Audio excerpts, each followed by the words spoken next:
Hey everybody, welcome back to Word from our sponsor. It is said often that it is not about what you know, it is about who you know.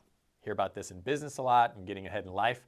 I think it's actually relevant to all places of life, and so does our sponsor, because it's not about what you know, it's about who you know, and who you need to know is our sponsor. So our sponsor, in case you didn't know, is God, and he wants you to make an appointment with him. In fact, he even takes walk-ins. You could right now just cry out to him, say, God, I want to make an appointment, and he's going to take you. If you have not made an appointment with him to discuss your eternity, you should, because it's important. So we do like to have a little bit of fun at the beginning of videos, kind of talk about this sales pitch, but what we're really here for, obviously, is to dig into the Word a little bit, and today we're going to be in Luke 2. Luke 2, there's a lot kind of going on. You get towards the end of the chapter, Mary and Joseph are leaving Jerusalem, and Jesus, they're in kind of a whole caravan, and they think, Jesus is over playing with the other boys and, having fun, and they're with family and, different things like that. So they just assume, I've done this often, amusement parks or, even just playgrounds, church, things like that. You're with family, you all have kids. You kind of assume the rest of the family is watching your kid, and then all of a sudden you're like, oh, wait a minute, where's my kid? And they're like, well, I don't know, did you know where they are? And so this is something that happens. Don't be too hard on Mary and Joseph here. Now, they go back at the end of the day, and then they're searching in Jerusalem. They're searching for 3 days, actually. They finally find him, and he's in the temple. And that's where we kind of come in here. Luke chapter 2, verse 46. Now, so it was that after 3 days they found him in the temple, sitting in the midst of the teachers, both listening to them and asking them questions. And all who heard him were astonished at his understanding and answers.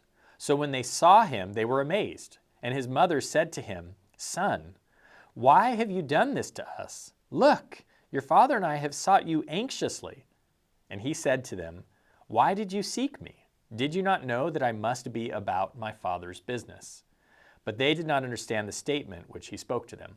So this is an often kind of quoted verse and looked at verse. And I was actually thinking about this, being about my father's business and the purpose that Jesus was in, and was kind of meditating on this past week and just asking myself, whose business am I pursuing? And it's a question that we should all ask ourselves. But one of the things as I was looking deeper into this and looking at some of the etymology of the word and whatnot, is father's business. Some translations say father's house. There's kind of like this addition of word onto it. But really, the word is just father in the Greek. It says, why did you seek me? Did you not know that I must be about my father? That's all it would have said. And we're adding these other things in the translations. So I thought that was even interesting, because originally I wanted to come in and just encourage you guys, encourage myself, are we about the Father's business?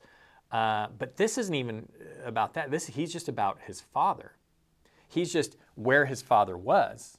It's a question that we can ask ourselves, not just about like what our motivation is, right? What is our business? What are we trying to do? You wake up in the morning, what is it that you are looking to accomplish? What is it that you are looking to what responsibilities do you have? What hopes and dreams and accomplishments are you pursuing? Are those aligning with what the Father has for you or what God has for you?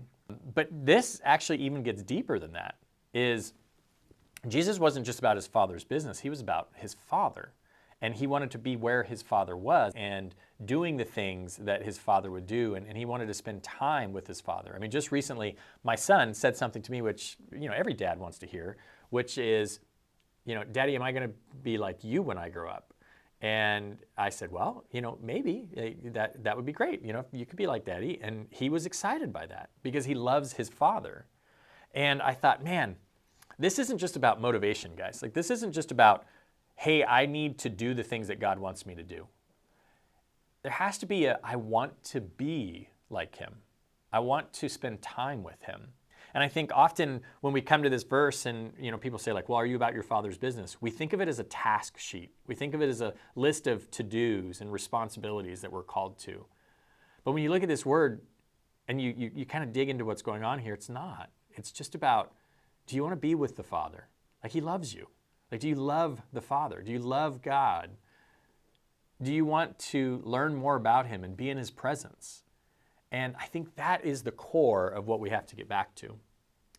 So very simple passage today that we're looking at, very simple, kind of meaning and a very powerful encouragement. You guys, don't worry about what you have to do. Worry about who it is that you know and just pursue him. Pursue understanding with him. Spend time in prayer. Spend time in silence and solitude to be able to just hear from the Lord.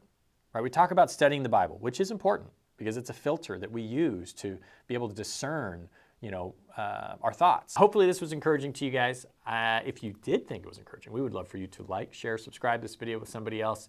We hope that you guys are having a fabulous week and being a light everywhere you can and being about your Father's business. God bless you guys.